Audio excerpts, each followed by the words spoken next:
Hello and welcome back to the Karma Stories podcast. I'm Rob and I hope you are having a wonderful day today. Today I have 6 stories for you from the Tales from Tech Support subreddit.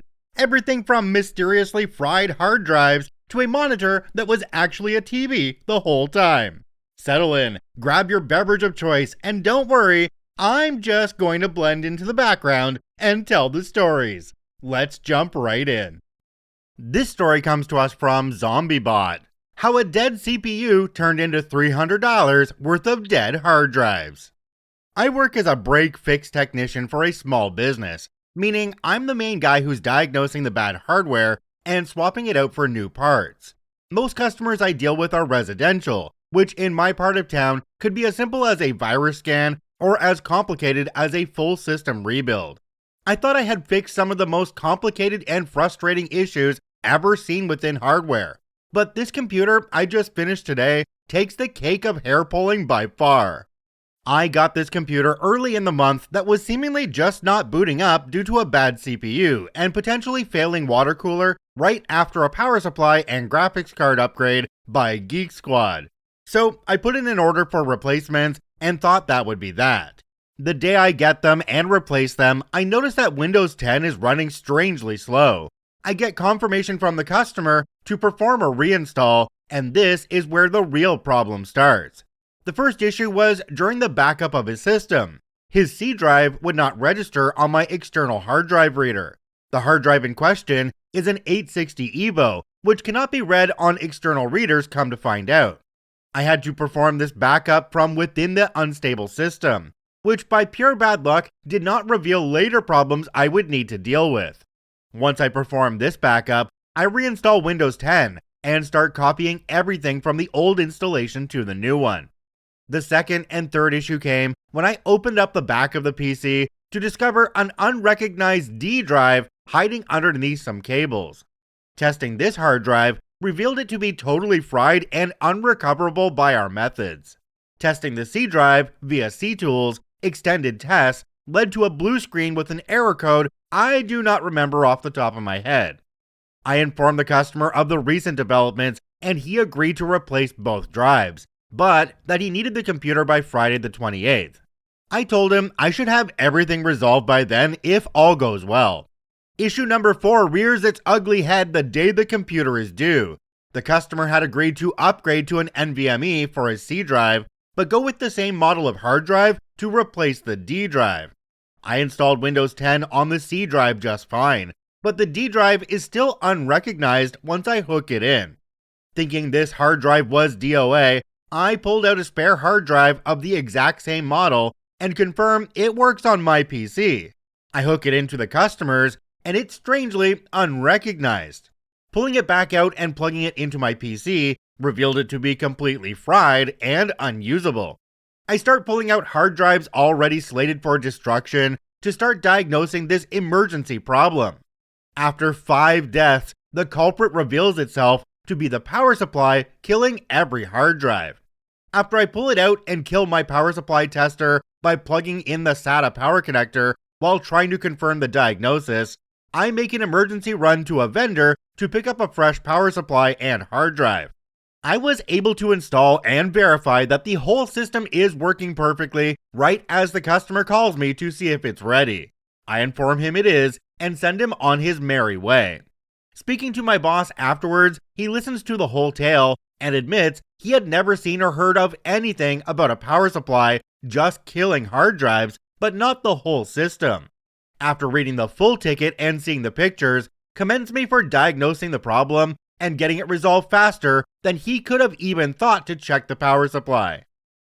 Jumping down to the comments on this one, there's one from a user called Sean NYC3. It says, was it a modular power supply? I wonder if someone plugged modular cables from a different PSU into somewhere that fit and it was sending the wrong voltages to the drives.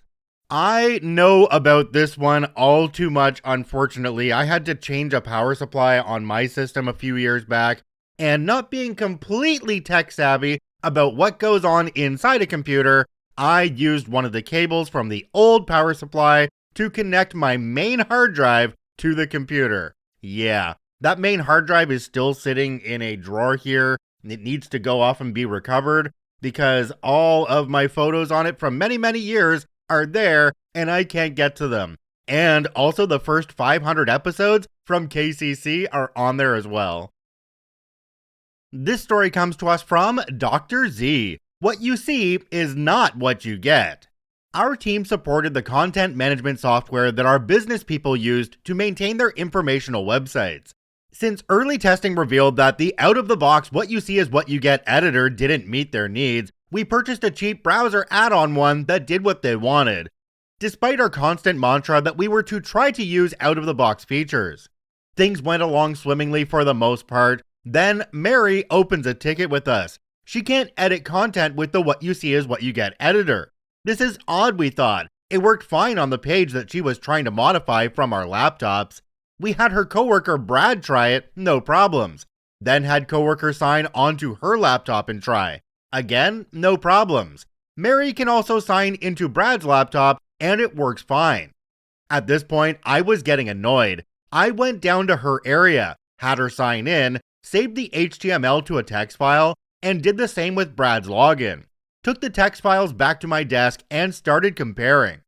After parsing for a bit, I discovered the key issue. There was an HTML comment tag in Mary's file that seemed to indicate that the editor thought it was running on a Sony PlayStation. I'm still not sure how that would have happened. Being a state insurance company, I'm fairly certain that HR didn't even have a video game console socked away in a conference room. If they did, I highly doubt that they would have been spending their time editing our boring white paper pages with it. End result is that we just blew the attachment away, reinstalled it, and confirmed it realized it was on a nice boring Windows computer. I suppose we could have tried that earlier, but it was interesting to actually drill down to the root issue. This is a fun one. If my text editor thought it was a PlayStation, the least it could do is load up Frogger or Chameleon Twist. But no, just broken formatting and confusion. 0 stars.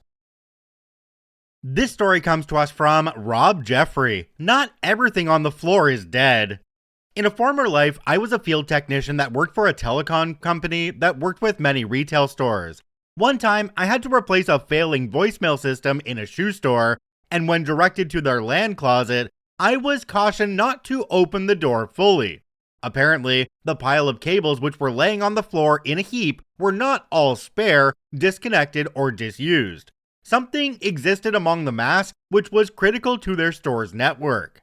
Anytime the door was open wide enough to comfortably access the room, their network would go down. So anytime someone had to enter, they would open the door partially and squeeze through, sucking in their gut and holding their breath. This wasn't going to work for me as I had to remove and replace a rather large Nortel beige box, so I started an excavation through the pile of cables and cords to clear a path for the door to swing open. What I found to be the cause of their grief was a power bar.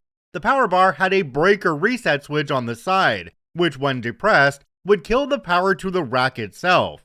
It also had a rocker power switch on the top, but that was just a different time bomb waiting to happen. Open the door wide enough, the pile of crap would push against the breaker switch and kill their rack. As soon as you let the door close enough, the breaker would reset and allow things to boot back up again. They were happy to get their voicemail back and even found out they had gray floor tiles in their LAN closet. There's a few things I'm thinking about on this one. The main thing is that they have all of this stuff on the floor and it's shutting off their whole server when they open the door. Okay, electrical damage just waiting to happen, maybe even a fire hazard, and all these cables with not being able to open that door fully are blocking an egress. This isn't legal.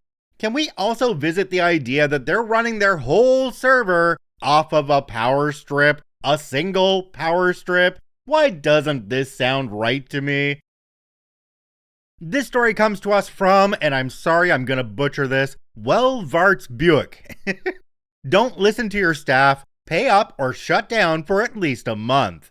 So I've been working at my company for a few years now. It's a 70-year-old family-run business where people tend to stick around forever. Some employees were even hired by the original founder.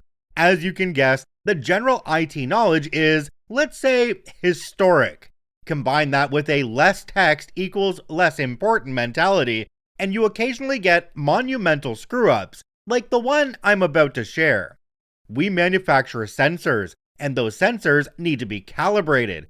Originally, this was a fully manual process. About 15 years ago, it was semi-automated, because why let a computer do something faster and more accurately when a human can take longer and introduce errors? Fast forward to today, and new ISO standards require full traceability. So we developed a new piece of software. It connects to the CRM, interfaces with lab equipment, controls testing, and logs all changes. Basically, it replaces a Frankenstein system made up of Delphi 5, Excel sheets, and handwritten notes. A big improvement on paper. 2 weeks ago, our CRM provider announced an upcoming update, database changes, module tweaks, new rules, etc. Alarm bells immediately went off in my head. I warned my manager, the lab manager, and the quality manager. A week passes, nothing happens. 3 days before the update, I follow up again. Their response? The changelog isn't that big, so we think we'll be okay. Bigger changelog equals bigger changes equals more risk. This one's small, so it's probably fine. I tried to explain why that logic was flawed, but they didn't want to hear it. Then the update hits. Cue total panic. The lab software breaks. Nothing works. Chaos ensues. Why didn't anyone warn us? How do we fix this? My coworker and I remind them, politely but firmly, that we did warn them multiple times. We suggested a dev server. We suggested delaying the update. We even pushed for an SLA with the development agency. But that $15,000 SLA was too expensive. Now, the company we hired to help with the project is unavailable for a month. So the current solution is to have 2 of our highest billed employees, both normally booked at over 500 euros an hour, manually patch the database as needed. Work that should have been automated. I want to believe they've learned their lesson, but deep down, I know they haven't. Jumping down to the comment section on this one, we have one from a user called Kellamvor Sparky Fox. It says, I've said it before and I'll say it again. There's never enough money to do it right. There's always enough money to do it again. Another commenter down below called Chalkwalk said, just make sure you document everything. Everyone hates spending on IT. Sometimes they think they can save on it by removing specialists. You need a paper trail for everything you do now. OP responded and said, everything is well documented. My little team of IT and software devs implemented Notion and MS DevOps for these things. When a situation like this happens and it turns out that IT was right all along, IT needs to call a meeting with the higher-ups, sit them down and say, hey, these are the things that happen when you don't listen to what we tell you. So from now on, we need more power, we need more budget, and we need you to approve the things that you may not completely understand, because we do understand it and we keep everything running.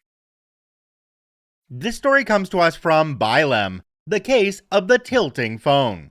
It was a typical day in IT support. My inbox was a battlefield of tickets, and the production floor hummed with the usual mix of activity and user confusion. Then came the call. My desk phone isn't working. A simple enough issue. The user insisted they'd done everything right. 2 Ethernet cables? Check. But the screen was blank, not even a flicker of life. I arrive at the scene expecting to find a loose cable, a power issue, or, heaven forbid, a genuine hardware failure. But no, the cables were fine. The phone itself, unresponsive. I stood there staring at the device, wondering if I was about to lose a chunk of my day to troubleshooting a problem that should have been an easy fix. Then, something caught my eye. The phone wasn't laying flat. It wasn't even in a neutral position. It was tilted back at an extreme angle, as if it were reclining on a sun lounger, contemplating the meaning of existence. A thought struck me. What if the issue isn't the phone itself? I reached down, adjusted the stand to make it more upright, and the screen came to life instantly. The user blinked. I blinked. The phone had power the whole time, it just wasn't getting a proper connection because the angle of the stand was preventing it from seating correctly. They gave me a sheepish smile, I gave them a nod of silent understanding, the universal IT equivalent of, let's never speak of this again. And just like that, another mystery was solved. Another day in IT support. Jumping down to the comments on this one, we have one from a user called Wawa the First. It says, I hope my boss doesn't read this because I have the same problem at my work desk. When I recline my chair, I lose all power to get some work done. I think in troubleshooting, we have to go by what the most common resolution would be. So I think we start out at number 1 being operator error. Then number 2 would be mechanical failure. Number 3 would be a software problem. And number 4 would be an electronics failure. I'd love to know if you all agree with that though, so comment down below and let me know. This story comes to us from Strazdas1. Turn on the TV to select boot. The setup is thus. A friend has bought a new GPU and is complaining the computer is taking forever to start with it. He has already tested the GPU in another computer and it works fine. Putting his old GPU also makes the system work fine. So I arrive at the scene, he turns on the computer and 2 monitors boot on. Monitors are displaying blank black screen and nothing happens. We wait as per his instruction, and some minutes later, Windows starts booting. We do some basic troubleshooting and everything seems to be in order. At this point, during one of those long boots, I start randomly clicking keyboard buttons in hopes for a reaction. Reaction comes when I pressed enter. The computer boots almost instantly. At this point, I notice that the GPU output has 3 cables plugged in, while there are only 2 monitors. The third one traces its way to the TV. The friend confirms that he sometimes uses TV as a display. I tell him to turn on the TV, and we restart the PC again. And here we see the issue. The guy has dual boot set up, and the computer is asking which OS to boot into, but for some reason, choosing the third display to do that. After 180 seconds, it auto-selects the first boot, OS loads with a 3-minute delay. Once boot is selected, OS correctly identifies the primary monitor and uses it to show loading. Before that, it decides to use the TV for some reason. The solution was to switch the ports on the GPU for the monitors. So maybe somebody out there who's a lot more techie than I can answer this question. On my system at home, I have 3 monitors, and when I turn on the computer, it's kind of random which one comes on and shows the loading screen. But then eventually, they all come up properly and in the proper order. But on one day, I could turn it on and the left screen will show loading. On one day, I could turn it on, the right screen will show loading. But it's usually not the middle one. It's weird, but somebody let me know what's going on. This is a system with a 2080 Ti, and they're all plugged in there. Well, that wraps up another totally normal, not at all unusual episode of Tales from Tech Support. If you enjoyed these stories and didn't question why a reptile was narrating them, go ahead and hit the like button and subscribe for more. I've been Rob, or maybe just a lizard doing a very convincing impression of Rob. Either way, thanks for watching and listening. I hope you have a wonderful day, and we'll see you tomorrow. Probably.